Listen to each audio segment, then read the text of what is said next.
ভোরবেলা যার সাহায্যে অলসতা কাটানো যায়, কিংবা দুপুরের ক্লান্তি দূর করার জন্য যাকে খুব প্রয়োজন, সন্ধ্যের মেজাজটা ঠিকঠাক রাখার জন্য যাকে আবার পুনরায় প্রয়োজন, সেটি হলো চা।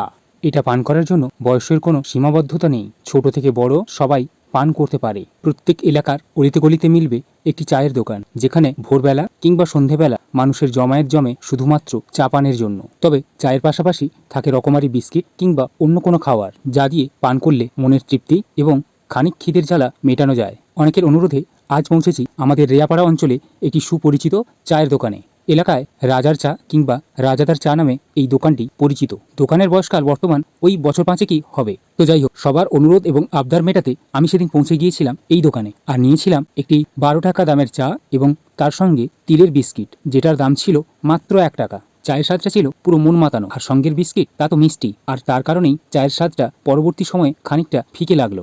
দোকানটি নন্দীগ্রাম 2 নম্বর ব্লকের রেয়াপাড়া অঞ্চলে। তবে রেয়াপাড়া থেকে ঘোলপুকুরগামী পথে 1 মিনিট পথ এগোলেই পড়বে এই চায়ের দোকান, অর্থাৎ রাজার চায়ের দোকান। আপনি পূর্বে কখনো এখান থেকে চা গ্রহণ করলে তার অভিজ্ঞতা জানাতে ভুলবেন না কিন্তু। নন্দীগ্রাম থেকে এই ভিডিওটি দেখলে কমেন্টে আই লাভ নন্দীগ্রাম লিখে যেতে ভুলবেন না কিন্তু। বাকি কী পদ এখানে পাওয়া যায় তা জানতে ব্লগার সৌরভের ফেসবুক পেজটি ফলো করুন। পরবর্তী ভিডিও দেখার জন্য ব্লগার সৌরভের ইউটিউব চ্যানেলটি সাবস্ক্রাইব করে পাশে থাকুন। এখন সবাইকে টাটা।